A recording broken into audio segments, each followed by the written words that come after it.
Welcome to the Science Experience podcast, where we explore the latest and most exciting papers and preprints in science. We are thrilled you're joining us for this deep dive. If you enjoy learning about science like this, please take a moment to like, subscribe, and share this with your friends and family. It really helps support the Science Experience and allows us to keep digging into these groundbreaking sources. Today, we are heading straight into the literal engine room of the cell, the oxidative phosphorylation, or OxPhos system. You know it as the core machinery for creating ATP, the energy currency of life. This is not some simple machine, though. It's a massive multi-component structure with over 90 subunits. And these parts come from different places, right? Yeah. Some encoded by the nuclear genome and some by the mitochondrial genome. Exactly. And for decades, based on its absolutely essential role in, keeping us alive with energy, the assumption was OxPhos had to be rigid. People thought it just must be an invariant uniform structure. You'd expect that across different cells, different tissues, even different people. Uniformity seems necessary for function, right? Okay, let's unpack this. Because the paper we're looking at today, Cabrera-Alarcon et al., 2025, well, it completely shatters that assumption. Our mission here is to reveal the incredible, really unexpected level of genetic variability built right into this system. And maybe the more crucial question, how does the body manage, how does it constrain all that diversity so things work properly? Right. So to start, let's just map out the complexity we're talking about. Yeah. The system is built from 5 big complexes, the respiratory complexes, complex 1 through complex 5. Now, only 13 of the subunits are actually encoded by the mitochondrial DNA, the mtDNA. Just 13. Just 13. The massive bulk, 77 subunits, come from your nuclear DNA. And that even includes 3 that are X-linked, coming from the X chromosome. Wow. Okay, that immediately presents a huge genetic challenge, doesn't it? When you have genes coming from 2 completely different genomes. Yeah. Nuclear DNA, which is diploid, and mitochondrial DNA, which is haploid and known for its, high mutation rate. Yeah. You're sort of asking for trouble. You really are. What's fascinating here is what they found when they analyzed the genotypes of, thousands of people using the 1,000 Genomes Project data. They really pinpointed the source of genetic diversity. It turns out the primary source of intra-individual variability, so the variation within a single person like you or me, it mostly comes from the heterozygosity of our autosomal genes. Because we're diploid, we get 1 copy from mom, 1 from dad. Precisely. So most of us carry 2 slightly different versions or alleles for many of these OxPhos component genes. So instead of one standard system, you, the listener, are carrying around the genetic blueprints for potentially many different versions of your own cellular energy system. That's kind of wild. Give us an example of how extreme that potential variation gets. Okay, look at complex 1, it's the largest one. They found that more than 90% of individuals, over 90%, had the genetic potential to assemble at least 2 structurally distinct versions of just that one complex. 2 versions of complex 1 in almost everyone. And it gets even more complicated when you factor in those interchangeable parts you mentioned earlier. Exactly, the paralogs. Complex 4 and complex 5 use these paralog genes, which encode alternative subunits. Think of them like substitute players that can be swapped in depending on what the cell needs or its environment. And because of this, the researchers found that no individual, absolutely none in their large sample, was genetically set up to form only one version of complex 4 or complex 5. Everyone had options. That is genuinely eye-opening. We're not these rigid, uniform machines at all. We're more like walking libraries of potential energy systems.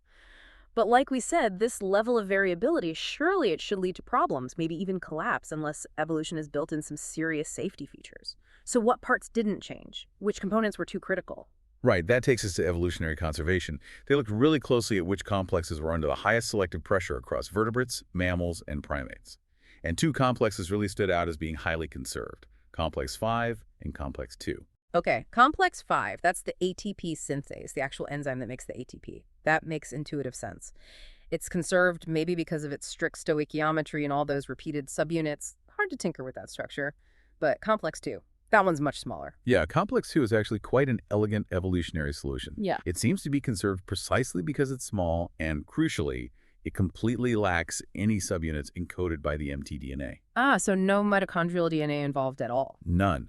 By keeping the high-risk, high-mutation mtDNA totally out of complex 2, Evolution seems to have minimized its exposure to mutations, basically locking down its structure. Okay, so if complex 2 and complex 5 are the structural anchors, the conserved bits, then that means complexes 1, 3, and 4 are the evolutionary drivers. They're the ones handling the variation. That seems to be the pattern. They handle proton pumping, and they're involved in forming those big supercomplexes. And yes, in general, looking across species, the mtDNA and the X-linked subunits seem to be the main sources of evolutionary variation over time. Interesting. So the mitochondrial and sex-linked genes drive the change. Largely, yes. Now, to actually analyze this huge amount of data, comparing conservation across all these different groups, vertebrates, mammals, primates, humans, they needed a pretty sophisticated new tool. Right. That brings us to their methods. They developed something new. They did. They developed a new metric they called ConScore.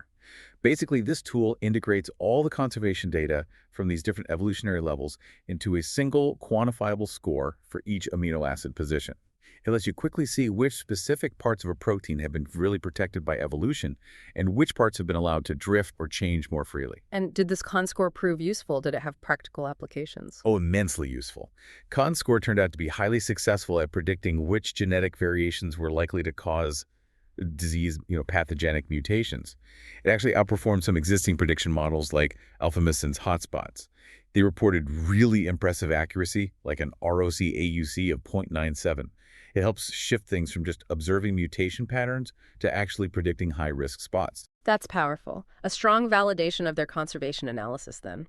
Okay, let's circle back to the complexes themselves. You mentioned complex 4, the one that consumes oxygen. There was something unusual there. We'd normally assume its core function must be rigidly conserved. It is, but in a slightly counterintuitive way. The functional core of complex 4 that's made up of the mtDNA-encoded subunits MTCO1, 2, and 3 is the most conserved part, looking from vertebrates all the way to primates. So yes, the system absolutely locked down that core function, but the variability around complex 4, the changes we see, are driven primarily by its nuclear-encoded subunits. Think of it like a stable engine block with lots of interchangeable parts bolted onto the outside. So evolution sort of decoupled the critical core function from the adaptable outer layer. It's actually quite clever, isn't it?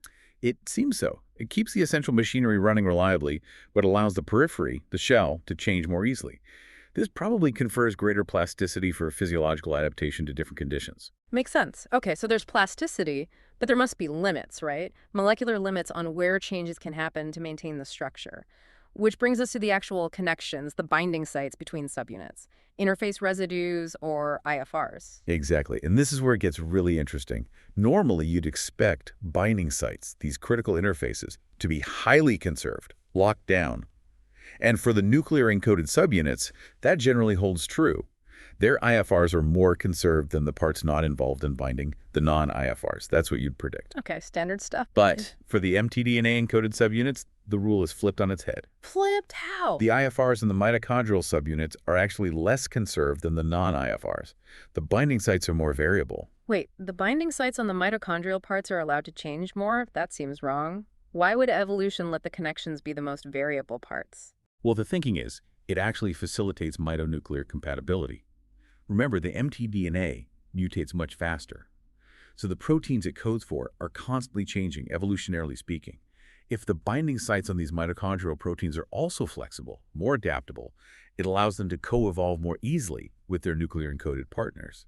It prevents a mismatch crisis between the two genomes as they both change over time. It allows for greater evolutionary flexibility. Okay, that's a fascinating twist. Flexibility where you least expect it to keep the whole system compatible. So we've got the genetic potential for variation, and we've got these long-term evolutionary constraints shaping it. But how does an individual cell, right now, decide which versions to actually use from the menu it inherited? Yeah, that's a critical piece. There has to be a faster-acting constraint mechanism, and that's where something called allelic imbalance, or AM, comes in. It's actually quite simple conceptually. It just means the cell chooses to express one of the two alleles it has for a particular gene, say the one from mom, more strongly than the other allele, the one from dad, even if both alleles are perfectly functional. Hold on, so this isn't like selection over generations. This is the cell actively choosing or biasing which version it prefers to make right now. Precisely. It's an immediate post-genetic regulatory control. They showed this really nicely using mouse models, hybrids, between two different subspecies of musculus. They looked at heterozygous OxPhos genes in these mice, and yes, They observed significant allelic imbalance in several key autosomal subunits like NWB2, SDHD, COX5B. They saw a strong bias where the cell consistently preferred to express one specific allele, in their case the C57 allele, much more than the other. And when does this choice get made? Is it something that happens late in life? No, and that's key. They found this bias, this imbalance, is established extremely early in development. We're talking as early as the blastomere stages, just a few cell divisions after fertilization. This mechanism is really important because it effectively limits the number of different OxPhos protein variants that actually get assembled and function inside your body's cells. It does this long before natural selection could act on the adult organism. It's like an immediate developmental layer of control complementing the slower evolutionary selection. So what does this all mean then? Taking it all together, the old idea of OxPhos being this fixed, uniform structure is just gone. Instead, the OxPhos system looks more like a dynamic battleground. There's this constant tension, isn't there? On one side, you've got huge potential for genetic diversity, driven by heterozygosity in our nuclear genes and that high mutation rate of mtDNA. And on the other side, you have these really powerful, multi-layered constraints keeping it all in check. The basic structural needs of the complex is this fine-tuned molecular flexibility at the binding sites we just talked about, and then this hardwired developmental control through allelic imbalance. Absolutely. The big takeaway is that OxPhos is far more dynamic, far more adaptable than we ever really appreciated. And, the finding that mtDNA is the main source of variability within the population, intraspecific variability, it really lends support to a pretty fascinating hypothesis. Maybe the high mutation rate of our mitochondrial genome isn't just some unfortunate byproduct of, poor DNA repair of the mitochondria. Perhaps it's actually a selected feature, a feature that actively drives continuous adaptation and maintains evolvability for the species as a whole, allowing us to keep pace with changing environments and energy demands. A really provocative thought to end on, that the apparent chaos of the mitochondrial genome might actually be evolution's deliberate strategy for long-term survival. Wow. Okay, that's all the time we have for this deep dive into the surprising world of the OxPhos system. Thank you so much for joining us. If you enjoyed this analysis, please remember to like and subscribe, and make sure to tune in next time for the Sans Science Experience.